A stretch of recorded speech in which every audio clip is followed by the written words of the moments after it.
Hello friends, unified study channel में आपका स्वागत है। आज हम 8 अप्रैल से संबंधित जो महत्वपूर्ण घटनाएं तथ्य हैं उनके बारे में जानेंगे। तो चलिए शुरू करते हैं। सन 1857 ईस्वी में आज ही के दिन ब्रिटिश सरकार के खिलाफ बगावत की चिंगारी भड़काने वाले बैरकपुर रेजिमेंट के सिपाही मंगल पांडे को फांसी दी गई थी। यहीं से प्रथम स्वतंत्रता आंदोलन का मार्ग प्रशस्त हुआ था। सन 1892 ईस्वी में आज ही के दिन इतिहासकार हेमचंद्र राय चौधरी का जन्म हुआ था। वह प्राचीन भारत पर अपने अध्ययन के लिए जाने जाते थे। सन 1894 ईस्वी में आज ही के दिन भारत के राष्ट्रीय गीत वंदे मातरम के रचयिता बंकिम चंद्र चट्टोपाध्याय उर्फ बंकिम चंद्र चटर्जी का कलकत्ता में निधन हुआ था। वह 1882 के बंगाली भाषा के उपन्यास आनंद मठ के लेखक थे, जो आधुनिक बंगाली और भारतीय साहित्य के स्थलों में से एक है। सन 1924 ईस्वी में आज ही के दिन भारतीय शास्त्रीय गायक कुमार गंधर्व का जन्म हुआ था। वह अपनी अनूठी गायन शैली और किसी भी घराने की परंपरा से बंधे रहने से इनकार करने के लिए जाने जाते हैं। सन 1929 ईस्वी में आज ही के दिन क्रांतिकारी भगत सिंह और बटुकेश्वर दत्त ने दिल्ली असेंबली हॉल में बम फेंका था और अपनी गिरफ्तारी दी थी। सन 1950 ईस्वी में आज ही के दिन भारत और पाकिस्तान के बीच लियाकत नेहरू समझौता हुआ था। यह समझौता दोनों देशों में रह रहे अल्पसंख्यकों के अधिकारों को सुरक्षित रखने और भविष्य में दोनों देशों के बीच युद्ध की संभावनाओं को खत्म करने के मकसद से किया गया था। सन 1950 ईस्वी में आज ही के दिन हिंदी कवि दिनेश कुमार शुक्ल का जन्म हुआ था।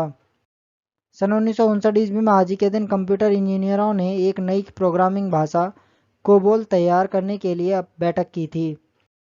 सन 1964 ईस्वी में आज ही के दिन नासा ने जेमिनी 1 लॉन्च किया था। सन 1973 ईस्वी में आज ही के दिन स्पेन के चित्रकार पाब्लो पिकासो का निधन हुआ था।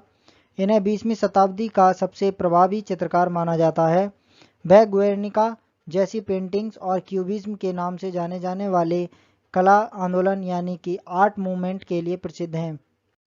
सन 1985 ईस्वी में आज ही के दिन भारत और पाकिस्तान के बीच सीमा युद्ध शुरू हुआ था।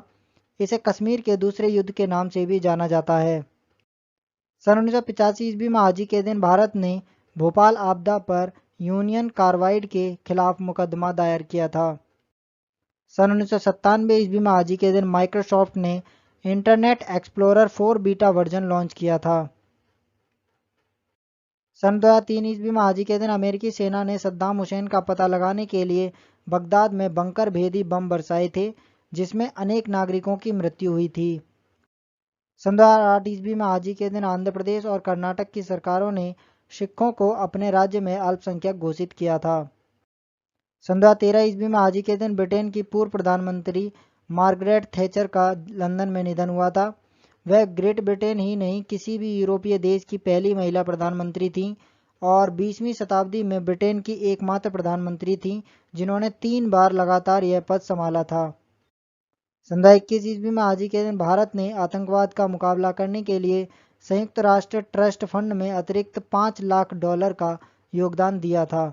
इससे आतंकवाद का मुकाबला करने के लिए स्थापित संयुक्त राष्ट्र कार्यालय में देश भारत द्वारा दिया गया दान $1 मिलियन से अधिक हो गया है। सन 2021 ईस्वी में आज ही के दिन भारत के 4 नाविकों ने टोक्यो ओलंपिक के लिए क्वालिफाई कर इतिहास रच दिया था।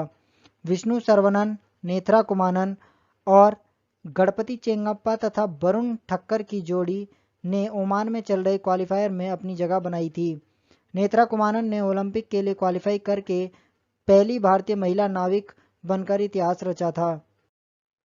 सन 2021 ईस्वी में आज ही के दिन SBI funds management private limited ने जानकारी दी थी कि वह मैनेजमेंट के तहत 5 लाख करोड़ रुपए की औसत संपत्ति के निशान को पार करने वाला भारत का पहला म्यूचुअल फंड हाउस बन गया है। SBI फंड मैनेजमेंट की स्थापना 7 फरवरी 1992 को हुई थी। सन 2021 ईस्वी में आज ही के दिन केंद्रीय शिक्षा मंत्री रमेश पोखरियाल निशंक ने राष्ट्रीय शिक्षा नीति 2020 के कार्यान्वयन पर एक उच्च स्तरीय बैठक की अध्यक्षता की थी और स्कूली शिक्षा के लिए छात्रों और शिक्षकों की गुणवत्तापूर्ण शिक्षा के माध्यम से समग्र उन्नति नामक एक कार्यान्वयन योजना जारी की थी, जिसे शॉर्ट में सार्थक कहते हैं। तो ये थी आज से संबंधित कुछ महत्वपूर्ण घटनाएं। तो आज के लिए बस इतना ही। धन्यवाद।